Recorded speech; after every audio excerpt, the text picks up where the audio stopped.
안녕하세요. 라이트하우스입니다. 얼마 전 파리 대책, 9.13 대책에 이은 세 번째 종합부동산 대책인 12.16 부동산 대책이 나오면서 다시 매수 심리가 급격히 위축되며 고가 재건축 아파트들의 호가가 눈에 띄게 떨어지는 모습을 보이는데요. 하지만 분명히 9.13 대책 때도 매수 심리 위축으로 가격이 급격히 떨어졌으나 올해 하반기부터 서울을 중심으로 다시 상승세로 돌아서게 되었죠. 이렇게 매수 심리가 급격히 회복된 이유는 모두 다 같이 어느 순간 지났을 때 갑자기 사야겠다는 마음이 생겨서였을까요?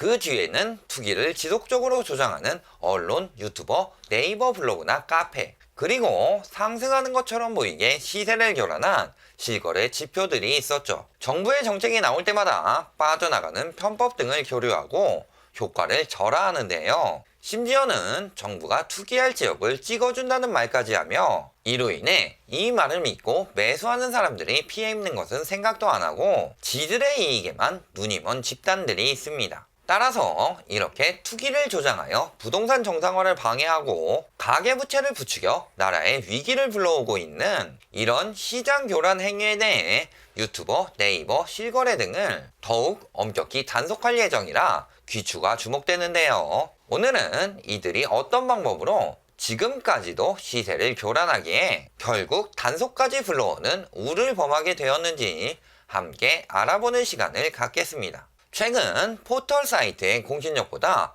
유튜브 사용자와 검색량이 늘어나면서 기득권의 입장을 대변하거나 개인의 사리사욕을 위한 호도들도 같이 늘어나고 있죠. 부동산도 예외는 아닌데요. 우선 앞에 기사에 나왔던 투기를 조장하며 거지병법을 알려주는 유튜버부터 보시겠는데요. 이 유튜버의 방송을 보면 집을 사지 않거나 사지 못하는 사람들을 바보인 것처럼 매도하며 감정을 자극하는 일은 일상 다반사로 하는 등 갑질도 그런 갑질이 없으나 투기꾼들은 한없이 빨아주는 인성질을 일삼는 내용이 자주 나오죠. 이번 12.16 대책 이후에도 정부 비판에만 열을 올리고 있습니다. 두더지 게임식의 엇박자 부동산 대책이라고 하며 가격 하락책보다 상승 지연책이어야 한다고 하는데 부동산 가격 정상화가 목적인데 마치 부동산 시장은 하락해서는 안 되는 것처럼 인식을 심어주고 이번에 대출받아서 집 사지 말라는 뜻이니 다음은 대출받지 않아도 못 사게 할 것이라고 하는 등 음모론까지 펼치며 왜곡하고 있죠. 현재 부동산 시장의 가장 큰 문제는 비정상적으로 오른 가격으로 인해 사람들이 하우스 푸어가 되어가면서 무리하게 대출받아 집을 사기 때문에 국내 소비가 줄어가면서 경제가 무너지니 대출받아서 집을 사지 말라는 정책을 펴고 있는 것입니다. 그럼에도 대출받지 않아도 집을 못 사게 한다는 음모론까지 내세우며 정부의 취지를 왜곡하면서 담합, 시세교란 등은 당연하게 생각하고 이를 규제하는 것은 시장 논리에 어긋난다는 잘못된 인식을 심어주려고 하는 거죠. 원래는 고가일수록 상승폭이 크지만 이번 정책으로 9억 이상, 15억 이상 구간이 상승세가 더뎌진다고 하며 8억 매물이 9억까지 오를 때 9억 매물이 9억 초로, 14억 매물이 15억까지 오를 때 15억 매물이 15억 초로 시세가 형성될 것이라고 하는데요. 이때 팔고 9억 초, 15억 초반의 물건으로 갈아타기를 해야 하니 타이밍을 놓치지 말라고 하죠. 이건 또 뭔 개소리인가요? 집값이 9억, 15억 돼서 갈아타려고 하면 도대체 누가 사주냐고요? 결국은 이 말에 낚여서 8, 9억, 14, 15억까지 가격이 오르는 물건들 혹은 그 이하의 물건들의 가격을 올리더라도 비싸게 사더라도 타이밍 맞춰서 갈아타야지 하고 생각하는 사람들이 생겨나길 노리는 것일 뿐이죠. 결국 팔지 못하고 전전긍긍할 동안 본인 및 주요 고객들의 매물을 지금 처리하려고 하는 거고요. 다음 의견을 볼까요? 총선이 끝나고 민주당이 승리하면 규제책 일관성으로, 한국당이 승리하면 4, 5월에 가격이 급등하며 차익을 실현하려는 매물이 증가할 것이라고 합니다. 그리고 장특공제 적용되는 고가 1주택자의 매물이 10월 말에서 11월 말에 나올 것이라고 하죠. 9억에서 15억이나 15억 이상의 종부세 부담에 따른 무소득 고령층 등의 급매물들이 소량이나마 증가할 것이고 이때 이 기회를 잡으려고 하면 많은 사람들이 미쳤다고 할 것이지만 이 심약자들의 급매물은 과감하게 매수해도 무방하니 흘려보내지 말라고 합니다. 매물과 급매물이 나올 때 사람들의 관망세가 짙어지면 진정한 하락세가 시작됩니다. 이를 어떻게든 늦춰보려고 사람들에게 급매물을 사도록 유도하는 거죠. 초창기에는 급매물들이 쏟아지지는 않을 것이고 이런 기회는 많지 않으니 보통은 지가 사거나 아니면 주요 고객들에게만 말해주는 중요한 정보일 텐데 왜 많은 사람들에게 알려주며 대인배적인 모습을 보여줄까요? 제가 보기에는 아무나 낚여서 우리가 팔고 나갈 때까지는 부동산 시장을 유지시켜달라는 것으로밖에 보이지가 않네요. 마지막으로 국토부의 부동산 유튜버 모니터링이 두렵다고 하는데요. 자신은 부동산을 사라고 권유한 적이 없다고 하며 나는 잘못한 것이 없는데 마치 정부의 희생양이 되는 것인 양 말하는데 민주 열사인 줄 알았네요. 근데 바로 앞에 말했었죠. 급매물을 과감하게 매수하라고 했지 사라고 한 게 아니니 권유한 적 없다고 말장난하는 걸까요? 초등학교 1학년생도 저게 사라는 뜻인지 알 텐데 말이죠. 초등학교 1학년 수준도 안 되는 인간이 부동산 전문가라고 떠들고 있는 걸까요? 아니면 기억력이 붕어라 자신이 한 말을 기억하지 못하는 걸까요? 신념이 있었다면 끝까지 밀어붙이던가요? 집값 걱정 말라고 하며 정부가 올려준다는 썸네일도 만들었었고 얼마 전까지만 해도 저금리와 공급 부족으로 인해 무조건 오른다고 하며 매수를 유도하던 그 패기는 도대체 어디로 갔는지 모르겠네요. 재밌는 건 이 와중에도 같이 방송하는 다른 직원의 영상에서는 거주 요건이 붙기에 실수요자, 다주택자, 똘똘한 한 채 매물 등이 잠긴다고 하는데요. 수요 줄어드는 건 말도 안 하죠. 세제 축소의 가장 큰 이유는 세수 확보를 위해서라고도 하는데요. 방금 본인이 이야기한 게 규제 들어가면 매물 잠김 현상이 생기면서 거래가 안 된다고 했었죠. 그러면 완화 정책을 써야 세수 확보가 더 잘 될 텐데 생각도 안 해보고 무조건 세수 확보로 몰아가죠. 자료를 보면 규제책을 할 때는 보유세 징수액이 들쑥날쑥했지만 반대로 완화책 때는 꾸준한 상승세를 보여주고 있습니다. 즉 지들이 부동산을 투기 시장으로 만든 것을 정부에서 되돌리려고 하는데 이걸 세수 확보를 위한 이익 집단인 것처럼 몰아가는 쓰레기 같은 언동을 하고 있는 거죠. 시장 논리는 수요 공급에 의해 가격이 결정되며 서울에 공급이 부족한데 규제로 매물까지 잠기니 결국 오를 것이다. 매수 매도 끊기기 때문에 거래가 급감하고 3에서 6개월 단기 조정 들어간 후 다시 반등한다고도 하는데요. 그간 서울의 공급 부족은 재건축 연안 축소로 인해 멸실이 증가하면서 승공급이 감소되었고 투기꾼들이 갭투기 또는 분양권 전매 등으로 매물을 싹쓸이했기 때문입니다. 즉 여러 번 말하지만 결코 공급이 부족하지 않다는 거죠. 하지만 전과 똑같은 이야기를 하며 무조건적인 반등론을 외치고 있네요. 게다가 한 명은 연말에 매물이 쏟아져 나오면서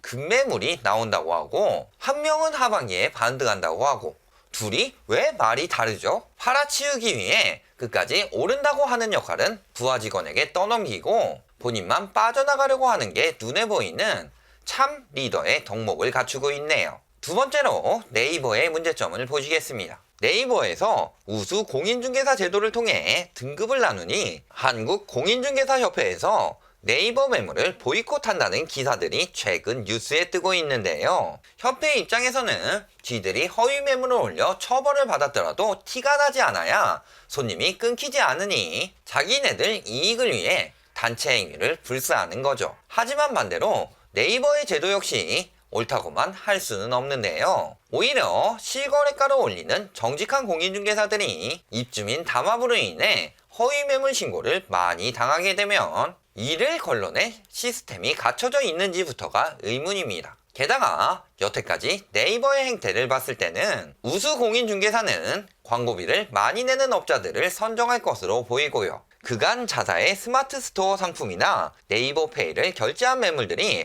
먼저 검색되도록 했던 것을 보면 말이죠. 시스템 자체를 악용하는 중개사들도 많습니다. 중개사들이 네이버 부동산에 낮은 가격으로 허위 매물을 올려놓고 고객을 유도한 후 팔렸다고 하며 다른 물건들을 팔려고 하는 경우도 많고 반대로 저렴하게 거래되었음에도 호가를 그대로 붙여서 거래 완료를 장기간 띄워놓아 시세 하락을 막기도 합니다. 심지어는 허위 매물을 높은 호가로 올린 뒤 거래가 되지 않았음에도 거래 완료 표시를 해 그 가격에 거래가 된 것처럼 사기를 치기도 하고요. 그러면서 이를 개선할 의지는 없고 기밀사항으로 숨기는 행위 등을 하죠. 네이버에 검색되는 언론들이야 그간 많이 이야기했으니 사람들이 소통하는 블로그나 카페를 볼까요? 부동산 관련 블로그들을 보면 상업성 블로그들이 상위를 점령하면서 제대로 된 정보가 아닌 광고들만 쓰도록 합니다. 그러니 상권이 박살난 위례, 미사, 세종 등의 상가들에 대해서도 좋은 이야기만 늘어놓는 블로그들이